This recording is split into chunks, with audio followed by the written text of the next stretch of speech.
Intensive care unit Rangpur community medical college হাসপাতালে normal delivery এই দুইটি উত্তরবঙ্গের বিভিন্ন জেলার শিশু এবং স্মাইলি মাদার সভাপতি, প্রধান অতিথি, বিশেষ অতিথি,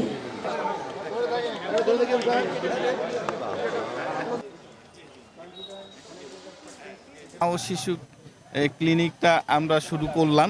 আমাদের মূলত হলো যে এই এলাকার প্রত্যন্ত অঞ্চলে যারা মানে পিছিয়ে পড়া মানুষদেরকে আমাদের বিনামূল্যে এই সার্ভিসটা দেয়, বিশেষ করে এইখানে মা ও শিশুদেরকে। আর পাশাপাশি এই গর্ভবতী মায়েদের জন্য যে এখানে হলো যে মূল যে টেস্টটা সেটা হলো আল্ট্রাসোনোগ্রাম। এটা একবারে নামমাত্র মূল্যে 100 টাকায় আমরা এই সোনোগ্রামগুলি করে দিব আমরা।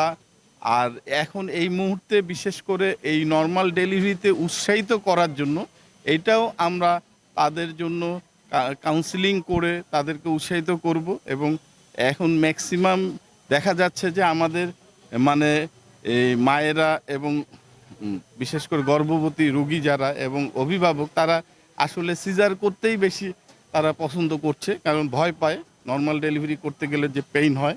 এটা তাদেরকে আমরা এই কাউন্সিলিং করে এবং আমরা এখানে আপনারা অলরেডি দেখেছেন যে আমরা দুইজন গর্ভবতী আমরা যারা ডেলিভারি হয়েছে দুই মায়ের আমরা ফিলিংসটা আমরা শুনলাম এবং এইখানে পেইনলেস যারা ডেলিভারি করেছে।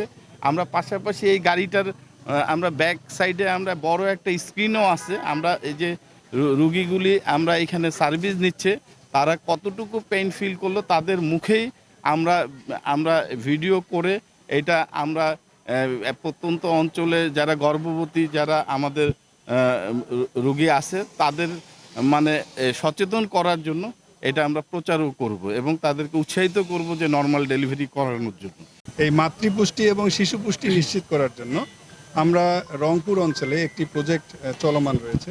সেটা হচ্ছে যে community nutrition and health activity যে প্রজেক্ট আমাদের এখানে চলমান রয়েছে তার ইমপ্লিমেন্টিং পার্টনার হচ্ছে ইএসডিও। এর মাধ্যমে একদম রুট লেভেলে প্রত্যেকটি মাকে তাদের বাড়ির আশেপাশে যে সমস্ত খাবার রয়েছে, যে সমস্ত খাবার মূল্য তালিকায় অনেক বেশি নয়, সেই সমস্ত খাবার সংযুক্ত করে মাতৃপুষ্টিকে নিশ্চিত করার চেষ্টা করা হচ্ছে। যদি মাতৃপুষ্টি নিশ্চিত করা যায়, আমরা সবাই জানেন যে মা যখন গর্ভবতী থাকে তখন গর্ভকালীন সময়ে পুরো পুষ্টিটা মায়ের কাছ থেকে গ্রহণ করে। যখন মাতৃপুষ্টি নিশ্চিত করা যাবে শিশু পুষ্টি অটো নিশ্চিত হয়ে যাবে। এর পাশাপাশি নিশ্চিত করলে আমরা যেটা রিস্ক করতে পারবো যে মাতৃর যেমন ঝুঁকি কমে যাবে। আপনি বিভিন্নভাবে বলেছেন যে এক্লামশিয়া সহ অন্যান্য যে প্রতিকূলতাগুলো রয়েছে মাতৃকালীন সময়ে, আমাদের এই ভ্যান যদি আমাদের রুট লেভেলে প্রত্যেকটি স্থানে প্রতিদিন গমন করে এবং স্ক্রিনিংয়ের আওতাগুলোকে তারা যদি আরও এক্সপান্ড করে তাহলে ঝুঁকি জায়গাগুলো অনেকাংশে কমে যাবে। ঝুঁকিগুলো যখন আমাদের আওতাভুক্ত হবে সেটা চিকিৎসার আওতায় আসবে এবং মায়েরা অনেক ঝুঁকি থেকে নিজের নিস্তার পাবে।